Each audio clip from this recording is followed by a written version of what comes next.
Salut tout le monde, c'est Kino. Aujourd'hui, vidéo sur le concours général et je vous explique comment gérer son temps durant l'épreuve et comment réussir cette épreuve du concours général en économie. Alors, en économie parce que c'est celle que j'ai réussi du coup.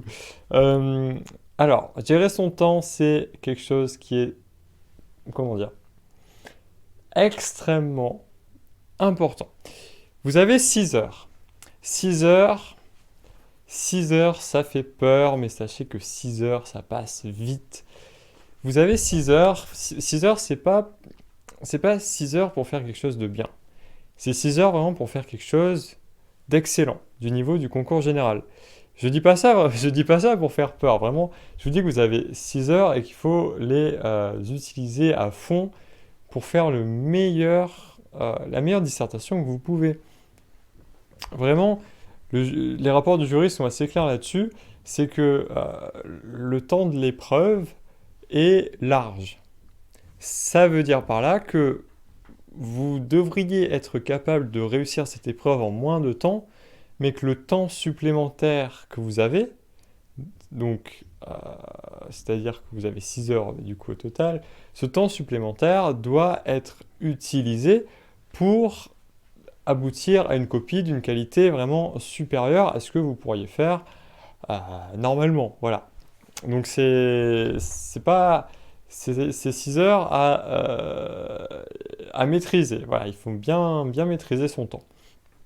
Alors, euh, alors, vous avez un sujet, vous devez réussir à faire des liens assez larges avec ce sujet.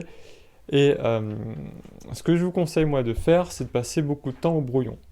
Ne me passez pas 2 heures au brouillon, vraiment, mais passez-y.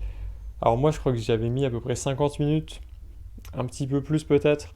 50 minutes au brouillon, en fait, quand j'ai vu le sujet, alors du coup je vais vous en parler maintenant, quand j'ai vu le sujet j'étais vraiment dépité, parce que je n'avais pas préparé la croissance économique.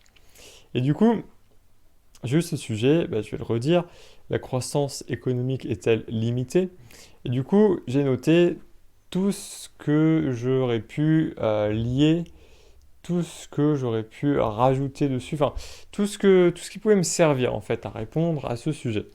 Donc tout ce dont je me souvenais sur la croissance, ça veut dire noter tous les auteurs, tous les chiffres, les actualités. Vous savez que c'est ce trio que moi j'ai utilisé pour préparer le concours. Donc j'ai fait tout ça, j'ai noté... Alors j'ai réfléchi sur le sujet, qu'est-ce que ça veut dire, notamment le terme de limité, mais vous savez pas comment il m'a donné des cauchemars ce terme. Ah vraiment, mais c'était affreux. Alors quand j'ai vu limité, ah, c'était terrible. Mais du coup, voilà, il faut savoir bien comprendre ce sujet et relier tout ce que vous pouvez relier dessus.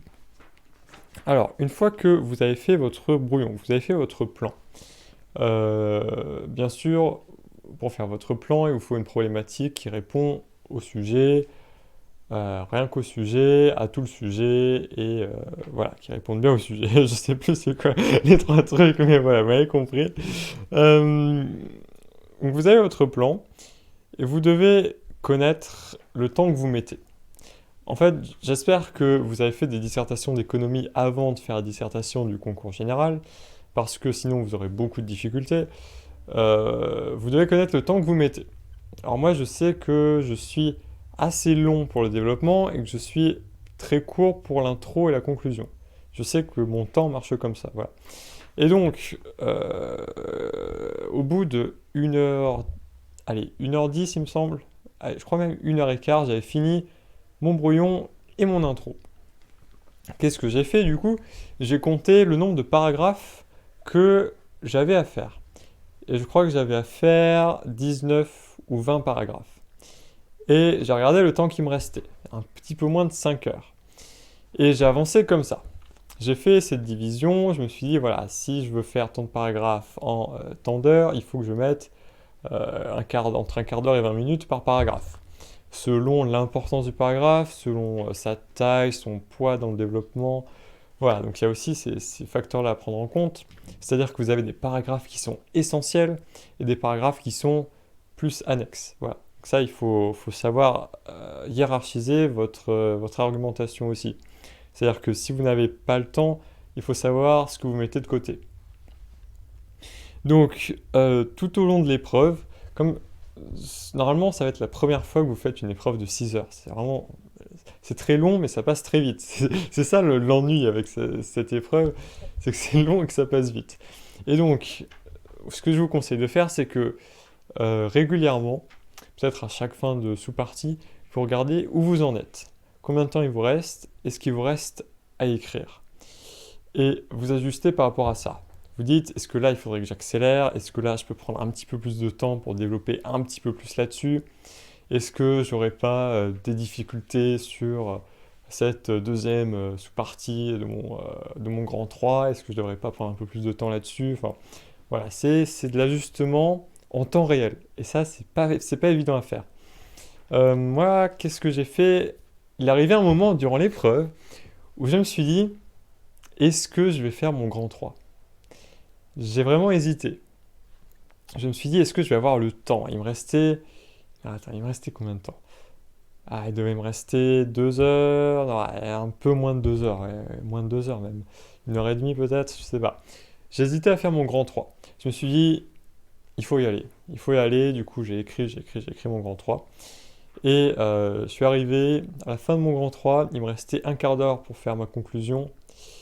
Et en général, il me faut un quart d'heure pour faire une conclusion. Donc j'étais vraiment pile dans les temps. Le temps de ficeler ma conclusion, il m'est resté vraiment 1 minute à la fin de l'épreuve.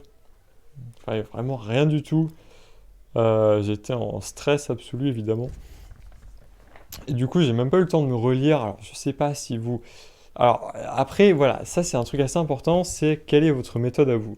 Moi, je sais que je me relis quasiment jamais. Voilà, c'est un truc, je me relis quasiment jamais. Et aussi, ce que je fais jamais, c'est que je n'écris jamais mon intro et ma conclusion au brouillon. Si vous, ça vous aide de faire ça, faites-le. Faites ce qui vous arrange. Pour moi vraiment, écrire l'intro au brouillon, c'est une perte de temps. Voilà, enfin, vraiment pour moi, c'est mon ressenti. Après, je sais qu'il y a les équipes qui s'affrontent sur ce sujet, mais voilà. Faites en fait ce qui vous va le mieux et faut que vous arriviez à bien vous organiser. Sachez aussi que si vous faites le pari d'un plan en 3 parties, 3 sous-parties comme moi, c'est un peu, c'est un peu à double face. Parce que d'une part, vous pouvez vous perdre complètement, aller dans des hors-sujets, des trucs qui sont vraiment trop loin. Et d'autre part, vous pouvez faire quelque chose que peu de candidats ont eu le courage de faire, c'est-à-dire 3 parties, 3 sous-parties, qui va vraiment vous valoriser. Donc il faut réussir à arbitrer, disons, entre les deux, et ça en liant évidemment au sujet, répondre au sujet. Donc c'est vraiment très difficile à gérer vraiment, hein. Donc c'est pour faire cette épreuve de dissertation, il faut avoir fait des dissertations avant, il faut s'être entraîné, il faut connaître votre organisation d'une dissertation. Voilà, comment ça marche pour vous et l'adapter aux 6 heures de disserte. Sachant que, évidemment, je vais le rappeler parce que c'est super important, l'analyse du sujet, c'est essentiel. L'analyse du sujet et la définition de tous les termes du sujet. Je me souviens d'un sujet, j'avais lu un rapport du jury, je crois que c'était 2015, sur la mobilité sociale. Il disait, je crois que c'était la mobilité sociale depuis le XXe siècle en France, mythe ou réalité. Et le rapport du jury disait que évidemment il fallait définir ce que c'est que le mythe, ce que c'est que la réalité, parce que c'est des termes du sujet. Donc ça, c'est des choses qui sont à savoir. Voilà. Donc, il faut savoir que quand vous avez un sujet, vous devez tout analyser très précisément. Et c'est pour ça que moi j'ai eu tellement de mal avec mon sujet, parce que le terme limité, j'ai vraiment vu sa polysémie, et je me suis vraiment torturé l'esprit pour savoir comment y répondre. Est-ce que c'est limité sur le temps court, sur le temps long? Est-ce que c'est structurel? Est-ce que c'est conjoncturel? Est-ce que c'est... Oh là là, mais c'est une catastrophe. Enfin bon, pas tant une catastrophe que ça au final, puisque j'ai quand même bien réussi, je suis vraiment fier de moi. Mais j'ai vraiment hésité, voilà, je vous le dis, à faire cette troisième partie. Et c'est vraiment parce que j'ai pris en main mon temps que je l'ai faite. Voilà, donc il faut savoir bien s'organiser dans l'épreuve. Et j'espère que vous y arriverez parce que c'est pas évident. Et j'espère que j'aurais pu vous aider un petit peu. Voilà. sur ce, je pense que c'est la dernière vidéo sur le concours général. Euh, ouais, ouais. Eh bien écoutez, à bientôt, et puis bon courage. Salut!